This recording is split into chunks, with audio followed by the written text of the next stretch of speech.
Olá, meu caro amigo e seguidor. Seja bem-vindo à nossa live quinzenal do Papo Espírita, que é uma live do Centro Espírita Allan Kardec, onde você fica compreendendo um pouco mais uma notícia explicada a respeito da ótica espírita, conhece indicações de livros, também as efemérides que marcaram a história do Espiritismo desde 1857, com o lançamento do Livro dos Espíritos. E, para iniciarmos, vamos fazer a oração que Jesus nos ensinou há 2000 anos atrás, que é um modelo mais prático, mais perfeito, de comunicação com Deus. Porque, através do Pai Nosso, nós podemos louvar, agradecer e também pedir a Deus.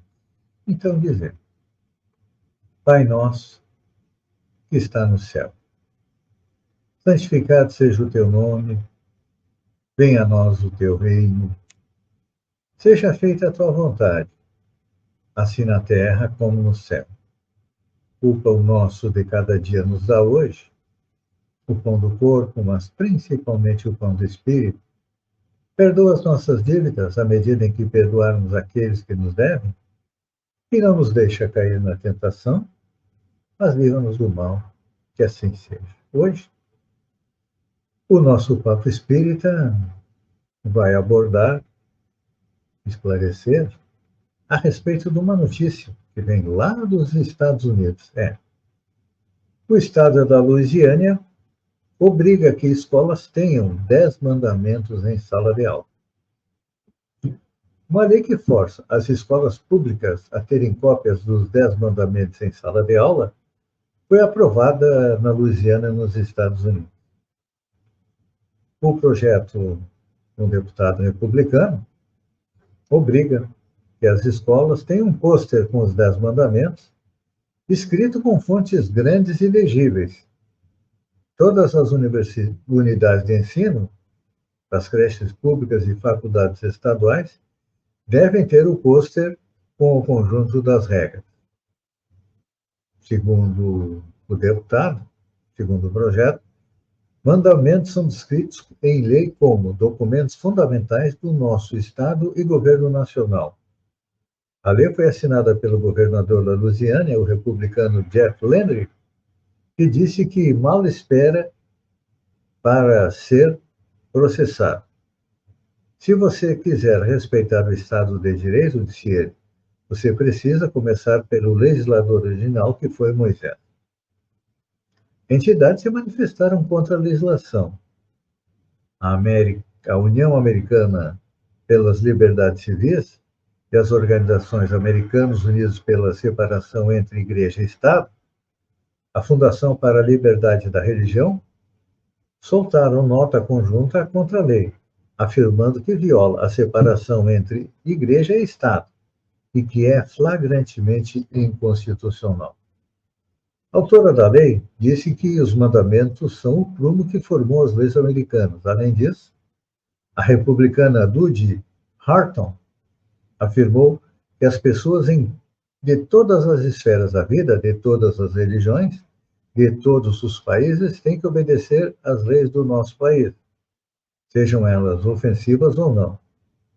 Isso merece ser publicado e que nossos filhos vejam que Deus diz ser certo e tudo que ele diz ser errado. Os 10 mandamentos devem estar na sala de aula no início de 2025. Segundo a CBS News, serão pagos em dinheiro de doação, não com fundos públicos.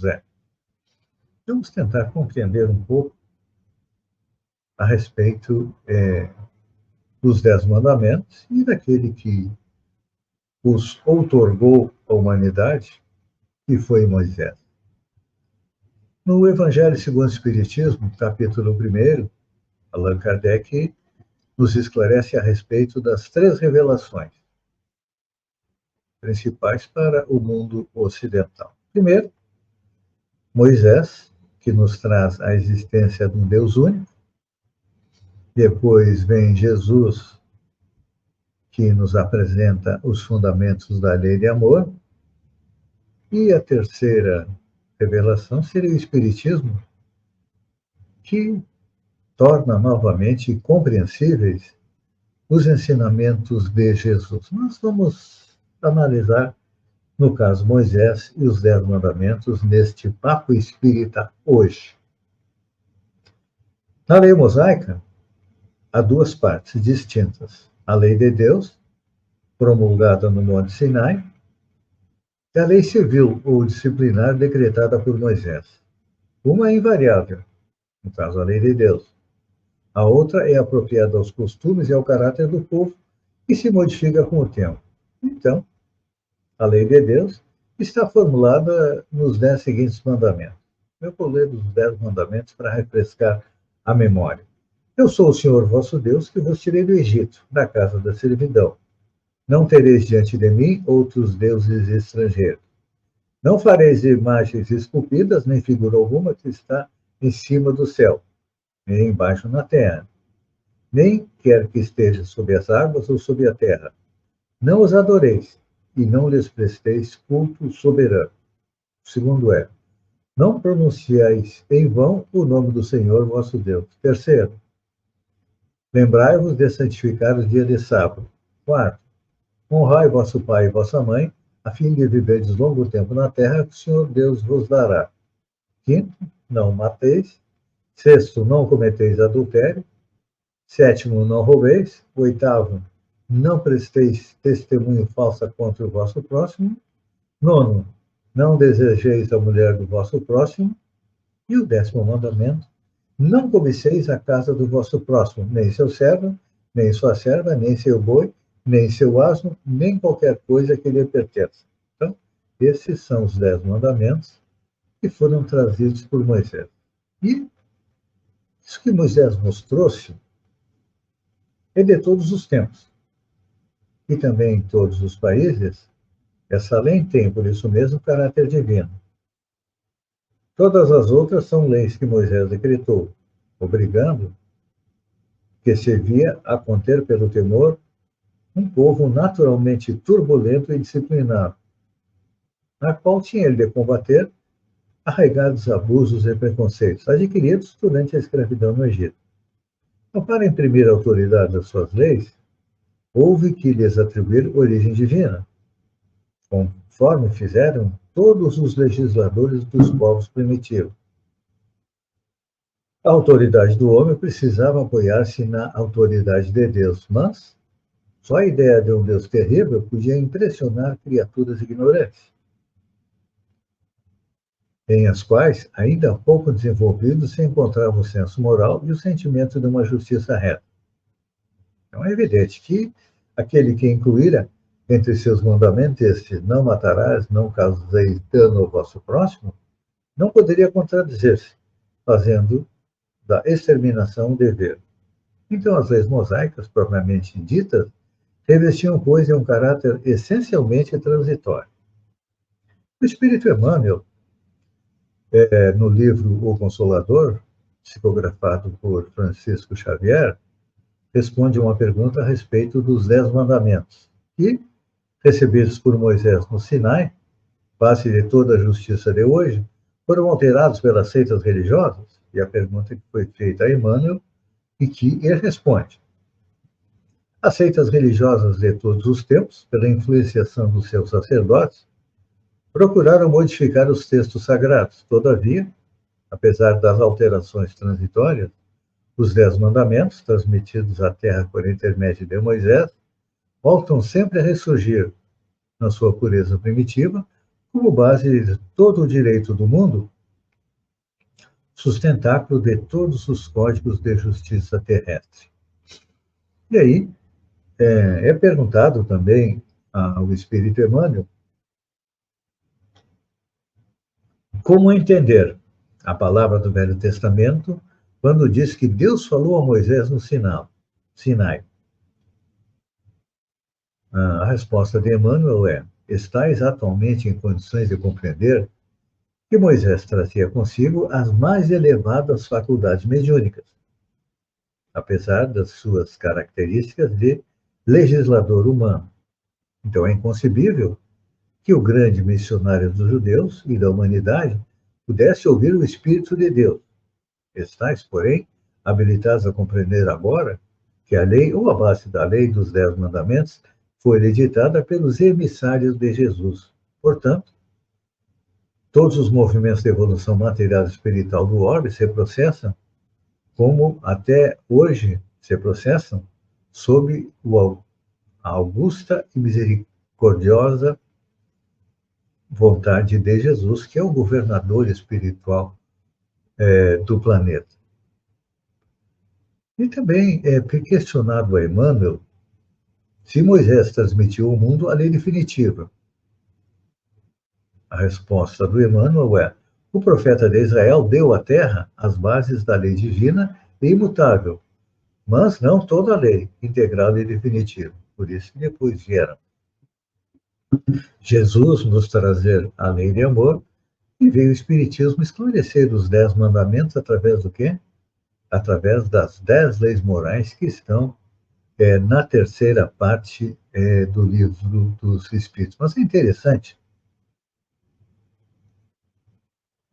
A próxima pergunta que foi feita a Emmanuel no livro Conservador, a respeito das religiões. Questionado sobre se as religiões que surgiram no mundo antes do Cristo tinham também por missão principal a preparação da mentalidade humana para a sua vinda, a resposta de Emmanuel foi: claro que aqui nós também compreendemos que Emmanuel representa a espiritualidade superior. Emmanuel era e é um emissário de Jesus. Então, segundo ele, segundo os espíritos, todas as ideias religiosas que as criaturas humanas traziam consigo do pretérito milenário destinavam-se a preparar o homem para receber e aceitar Jesus com sua mensagem de amor perene e reforma espiritual definitiva. Então, o cristianismo é a síntese em simplicidade e luz de todos os sistemas religiosos mais antigos, trazendo o quê? As verdades sublimes que o próprio Cristo veio nos legar. O legado do Cristo, o que é? É a lei de amor. Então, para a gente poder compreender um pouco melhor todo esse trabalho da espiritualidade, no livro, bom, voltamos para falar um pouquinho a respeito da história de Moisés. Moisés, a época em que nasceu, como os hebreus eram escravos no Egito e estavam se proliferando muito, era lei que os meninos fossem mortos logo após seu nascimento. Mas a mãe de Moisés não cumpriu a lei, colocou o Moisés num cesto e jogou no Nilo, por assim dizer, no rio Nilo. Só que a filha do faraó, a princesa Termutes, viu aquele cesto, estava passeando nas margens do Nilo, recolheu aquela criança e criou como seu filho. Então, Moisés foi criado na corte do faraó com acesso a todo o conhecimento existente naquela época. Então, no livro A Caminho da Luz, Emmanuel nos coloca a posição dos egípcios a respeito das ciências psíquicas. Diz ele que as ciências psíquicas da atualidade eram familiares aos sacerdotes dos tempos. O destino, a comunicação dos mortos, a pluralidade das existências e dos mundos eram para eles problemas solucionados e conhecidos. Então, o que a gente percebe? E já há 5, 6 mil anos atrás, todo o conhecimento que a doutrina espírita vem nos trazer, vem apresentar para o mundo, já era de conhecimento dos egípcios, porque a existência de um Deus único, a existência de Deus, a existência e imortalidade dos espíritos, a comunicação, a pluralidade das existências, ou seja, a reencarnação, e a pluralidade dos mundos também eram conhecidos dos egípcios. Então,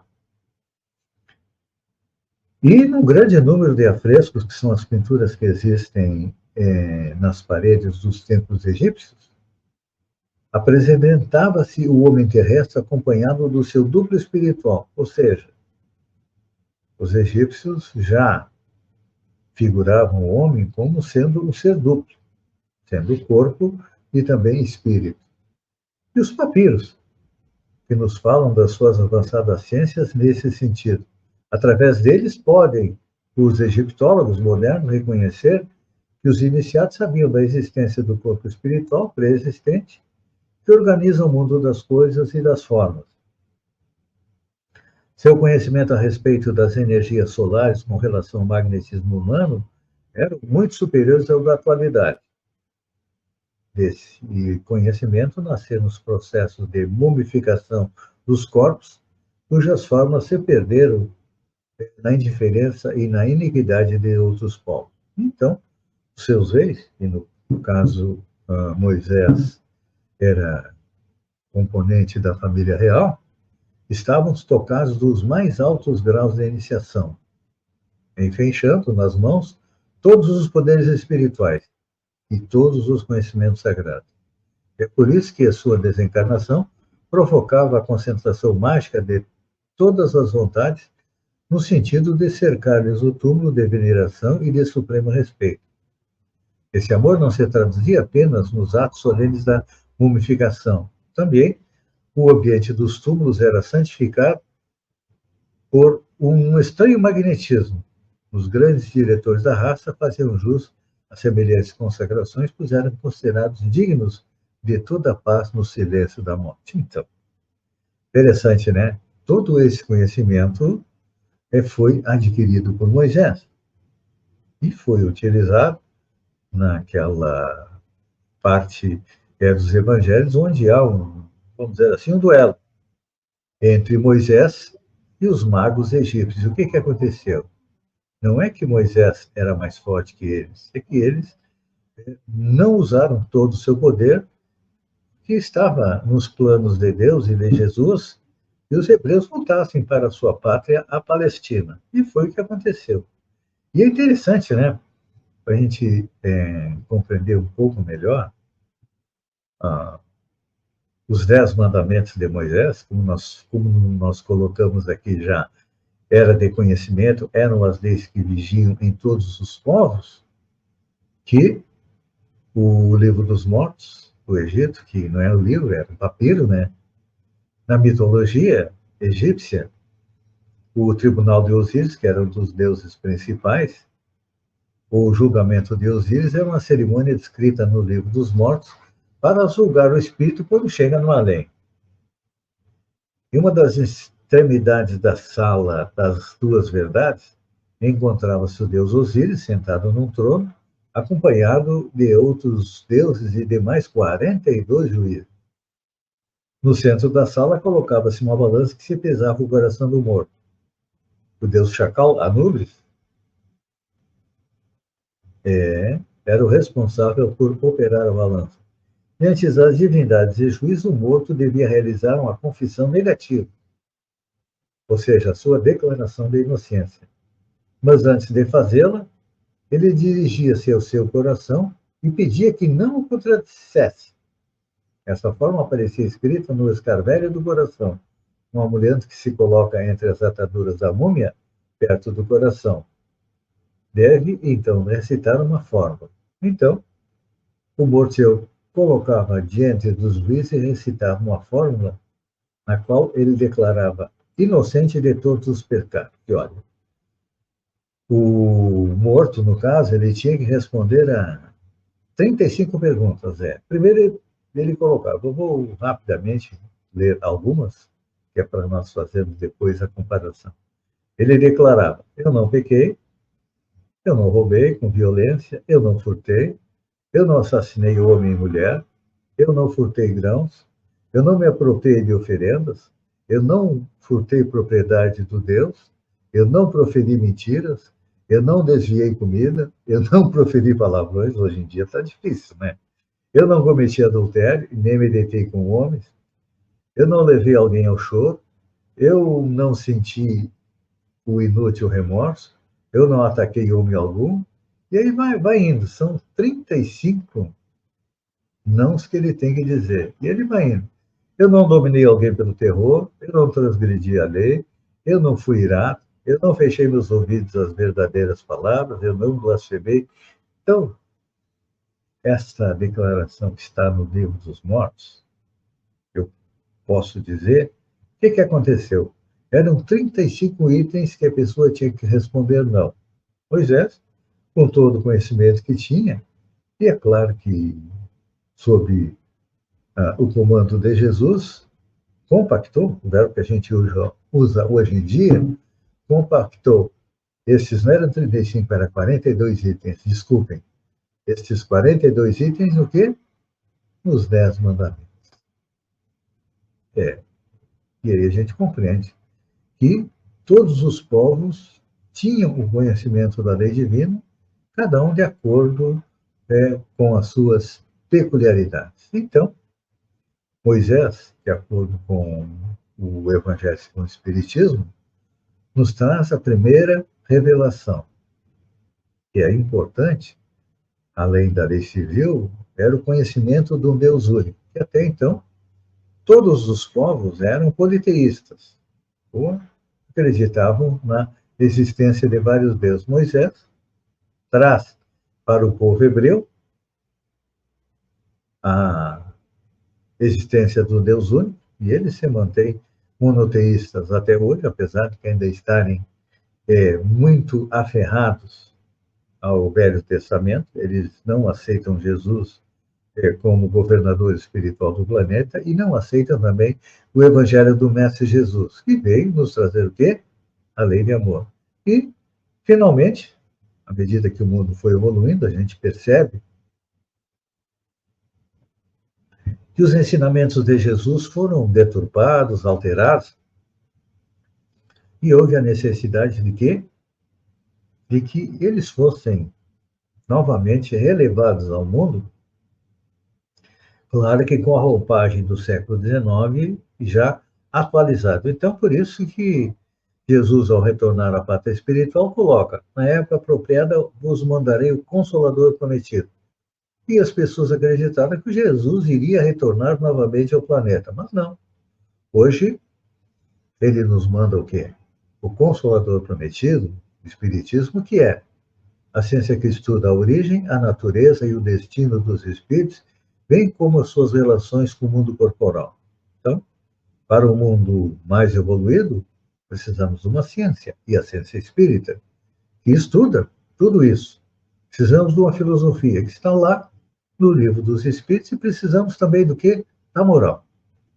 Nós chamamos de religião, porque o verdadeiro significado da religião é reaproximar o homem de Deus. Porque Deus nos cria simples ignorância, isto é, sem conhecimento, e nos dá a eternidade para evoluirmos, chegarmos até a condição de espírito puro. Então, Allan Kardec coloca lá no Evangelho segundo o Espiritismo que o Espiritismo é a ciência nova, que vem revelar aos homens, por meio de provas irrecusáveis, a existência e a natureza do mundo espiritual e as suas relações com o mundo corpóreo.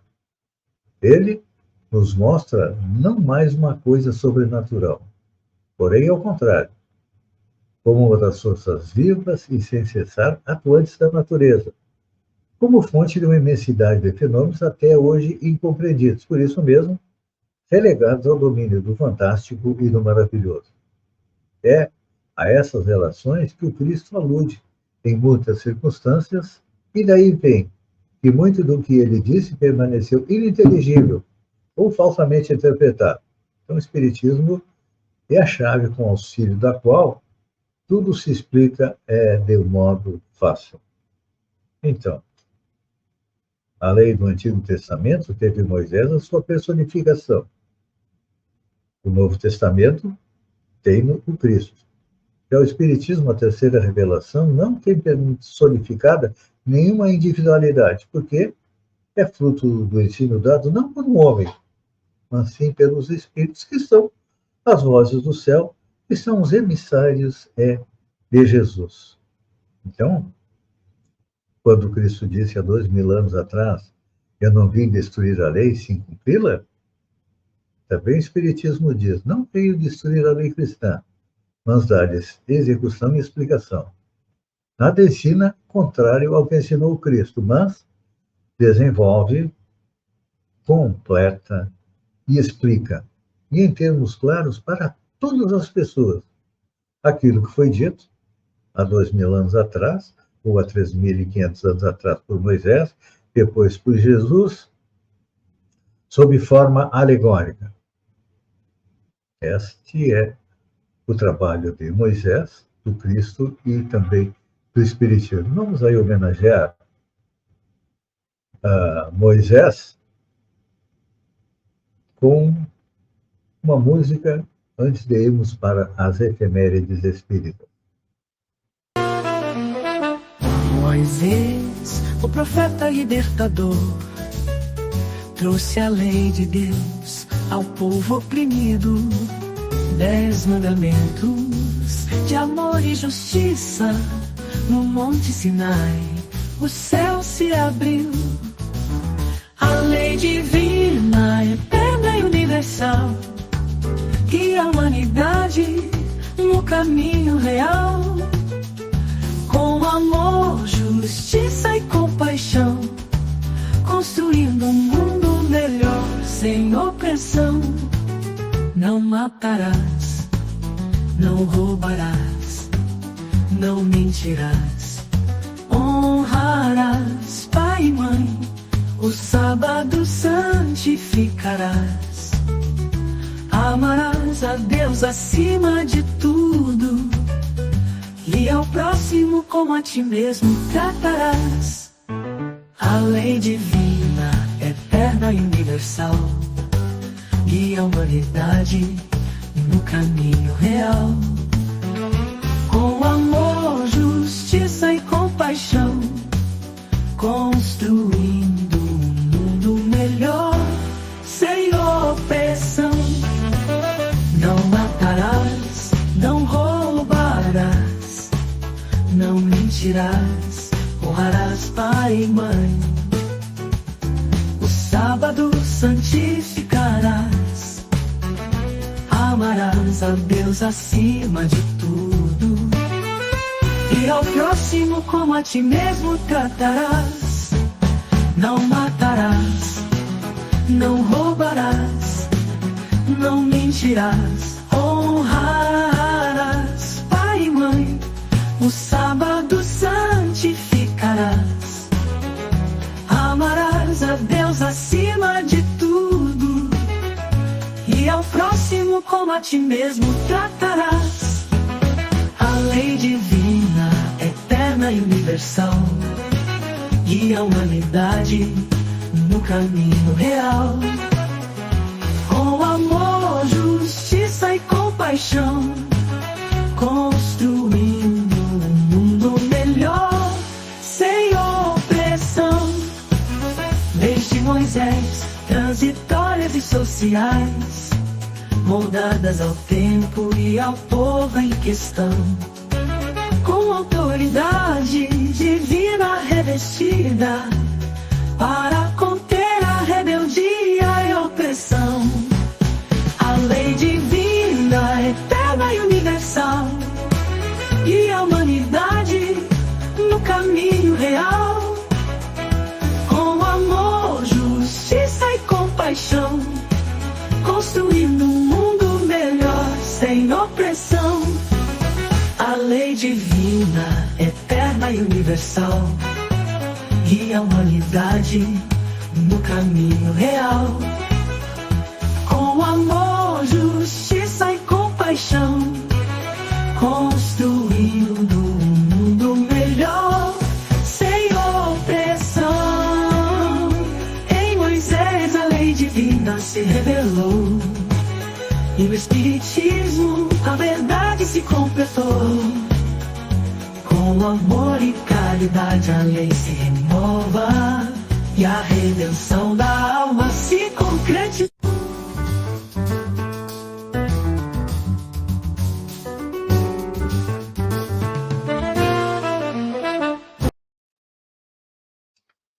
Nós agradecemos a Moisés pelo trabalho feito, abrindo o caminho, ou pavimentando o caminho para que pudéssemos compreender e conhecer as leis divinas. Vamos agora às efemérides espíritas da primeira quinzena do mês de julho. No dia 1º de julho de 1869, é lançada a primeira edição do jornal espírita Ecos de Além Túmulo, criado por Luiz Olímpio Telles de Menezes, na Bahia. Também no dia 1º de julho de 1898, sai o primeiro número da Revista de Estudos Psíquicos da Sociedade de Estudos Psíquicos em São Paulo. Dia 2 de julho de 1843, desencarna em Paris o criador da homeopatia, Samuel Frederico Hahnemann. No dia 4 de julho de 1948, desencarna Monteiro Lobato, que era espírita. 6 de julho de 1932, marquem bem esta data, é lançada a primeira edição do livro Parnaso de Além Túmulo, pela mediunidade de Chico Xavier. Parnaso de Além Túmulo é um livro que traz poesias de dezenas de ex-poetas mortos. Foi o primeiro livro do Chico Xavier, que, durante sua vida, lançou mais de 420 livros. Provavelmente o maior médium da humanidade.